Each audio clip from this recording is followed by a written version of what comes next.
Hello. I recently finished my biggest project yet, a whole animated tour of the history of writing.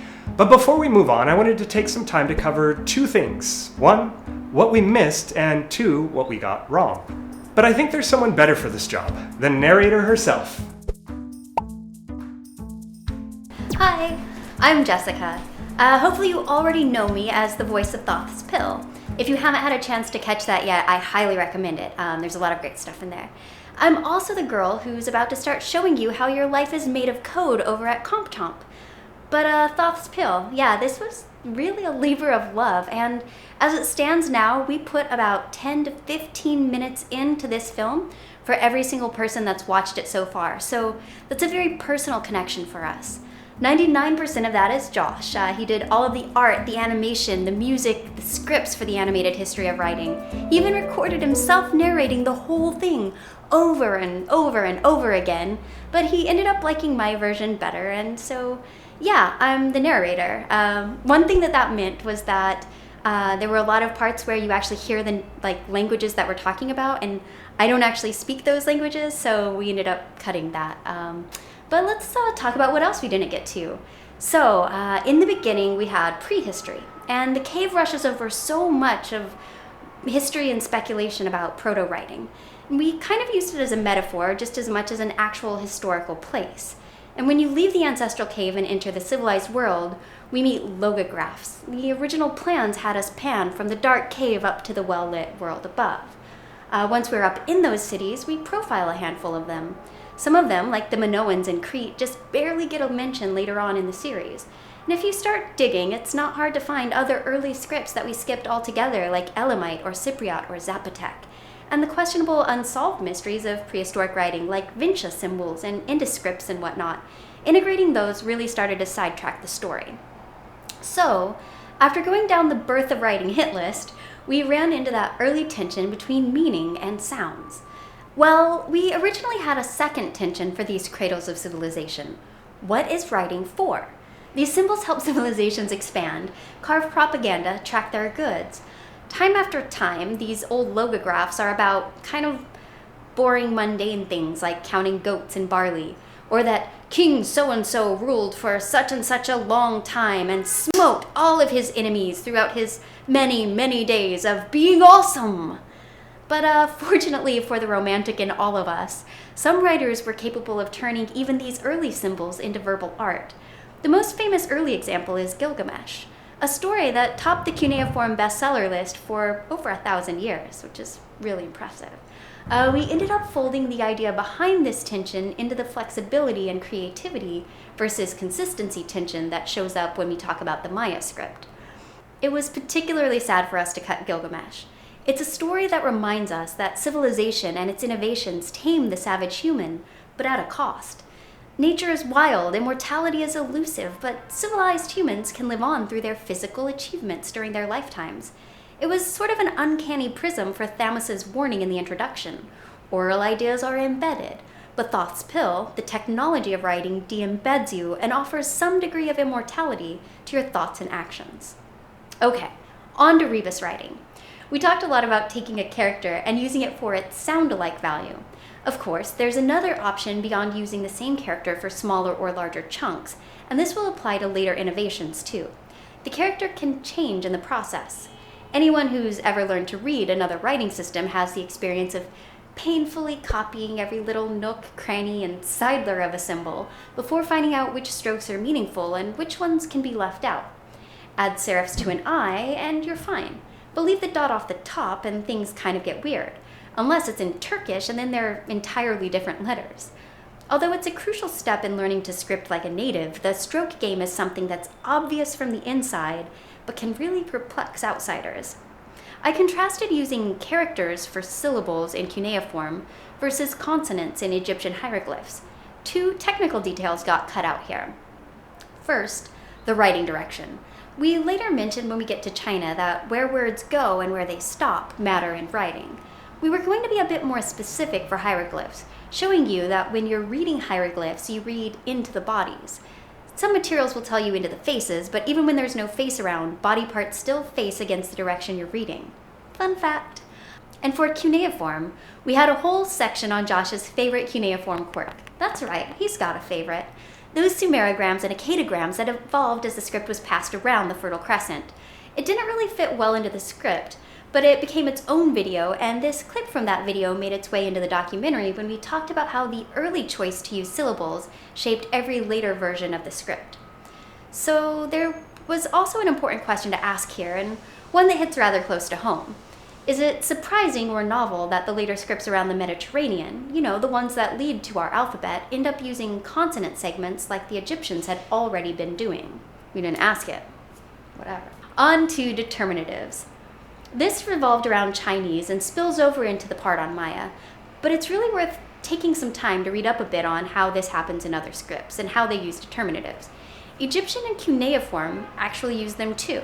It's one of the reasons each section in this story is structured around a specific development in the history of writing. We're looking at these as common solutions to problems faced by multiple scripts, not just cultural tiques.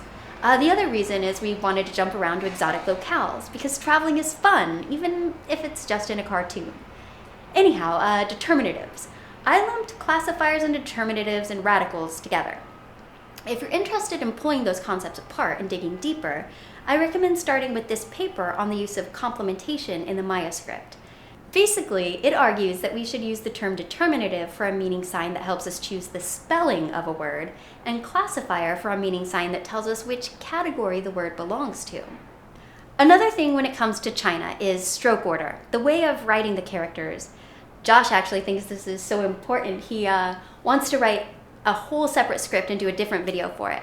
I know he recorded a rant, a really long one. I don't know if he's planning on animating it, but if you're interested, you might want to let him know. Oh yeah, both Chinese and Maya remind us that sound writing isn't the right way to write. The arrow of history doesn't inevitably point from meaning to sounds. Inventing phonetic characters does not mean that you abandon your logographs. Innovations and traditions can hold hands in a mixed writing system, like this.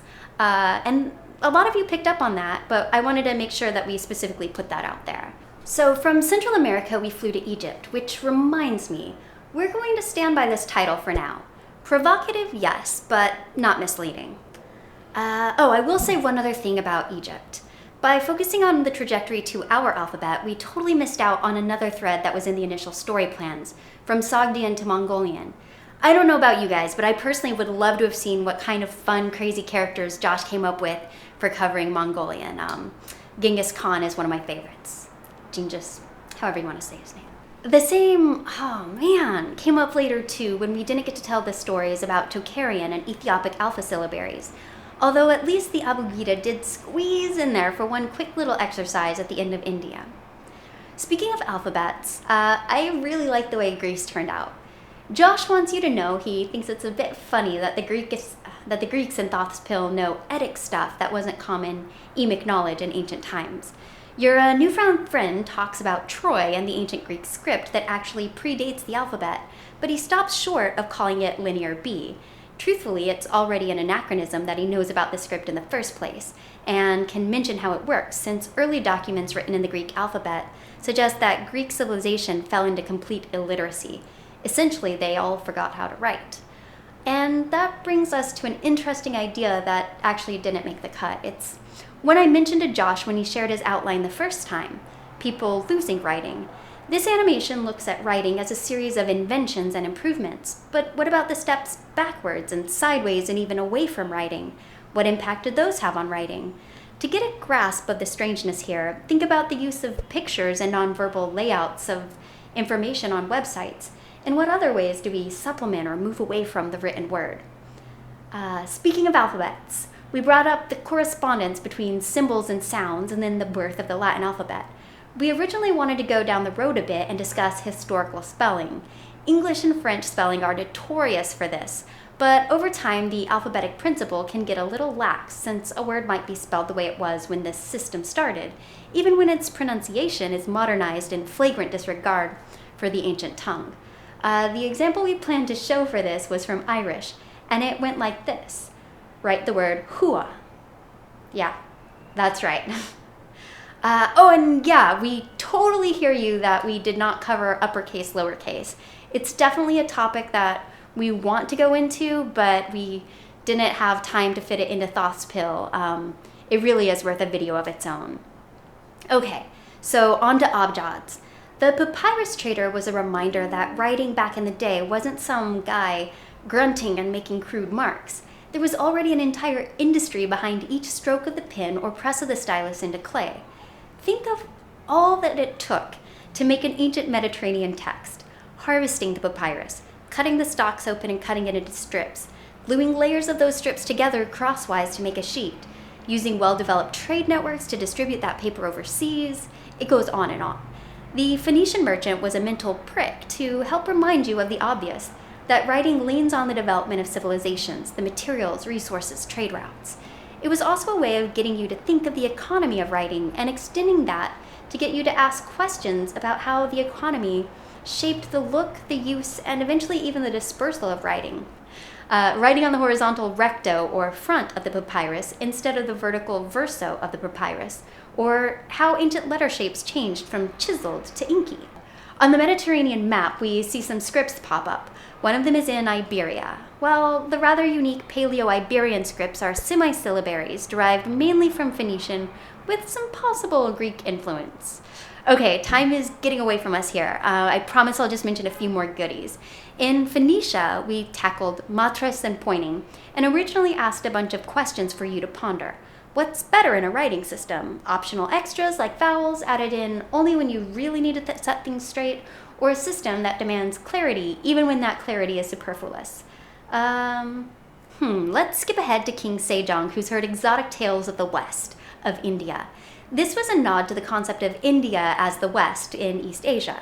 The most well-known example of this reference is in the Chinese novel Journey to the West. But if you start reading, you can dig up a whole history of relationships. Here's another hint. The Gojuon of Japanese kana have an order strikingly reminiscent to the layout of Devanagari used to write Sanskrit. So in Korea, since feature alphabets get treated as a separate type of writing system, we thought it was worth including in our major moments. Some of you definitely disagreed. Korea is also the location of our technical error that just stands out like a sore thumb.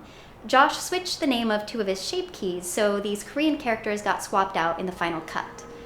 So after Korea, we end with a look back, but our idea of a look ahead at the future of writing didn't make it. What about changes in how we communicate, like pictograms or signs, or relying more on videos and images to communicate? What about emojis? Are we communicating better info faster now, so writing is just less necessary and it's not doing the same job it once did? Wes Cecil shared a similar thought in his talk about the future of language, and it's been on our minds. Oh, and do different scripts do different things to our brains? How does growing up with a different writing system impact anything else, like the way you think about language, or ideas, or even the way you store words? Finally, and Josh has been trying to get me to stay quiet about this, but I want to tease and say that there are a decent number of Easter eggs scattered around the world he built. I don't know if all of them showed up in the final camera angles and whatnot, but a lot of them do.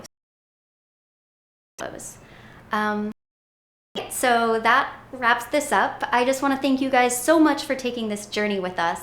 I'm really glad I got roped into this. I was very hesitant at first. I said they're not going to want to hear a different voice on the channel, but you guys were so welcoming, and your feedback in the community has just been fantastic. If you're interested in seeing more of me, or learning how your everyday life is made up of code, or hopefully both, you can check out my new channel, Comp Chomp. Josh is going to be over there animating, making stuff fly around the screen, and coming up with a lot of the cool topics that we do on that channel as well. And if you haven't already, and you definitely should, subscribe to Native Lang and encourage Josh to keep doing videos about language. Otherwise, I'm going to steal him and he's only going to be doing computer stuff now. I know he's really busy with classes and has some other projects, but your encouragement when it's genuine, it really matters. And even if, you just have him get some quicker, sketchier art out there, the videos are fun. Anyway, subscribe for language. And now, subscribe for programming language fun too. Chomp!